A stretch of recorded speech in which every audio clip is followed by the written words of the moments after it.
আজ আবার এক রাজকন্যার মুখে ভাতের ড্রেস নিয়ে হাজির হয়েছি।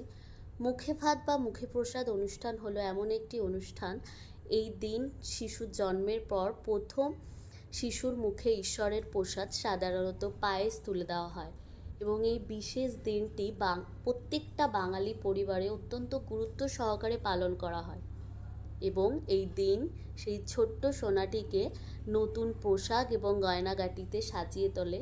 আর সেই পোশাক বানানোর দায়িত্ব যখন আমার ওপর পড়ে, আমার নিজেকে খুব ভাগ্যবান মনে হয় যেন আমি আমার আর্টের মাধ্যমে সেই শুভ অনুষ্ঠানে আমি নিজেকে উপস্থিত রাখতে পারলাম। আর সেই শুভ অনুষ্ঠানের সাক্ষী রাখার দায়িত্ব যারা আমার ওপর দেন, আমার ওপর ভরসা করেন, তাদেরকেও অসংখ্য ধন্যবাদ। এই পোশাকটি অর্ডার এসেছিল গোমা থেকে।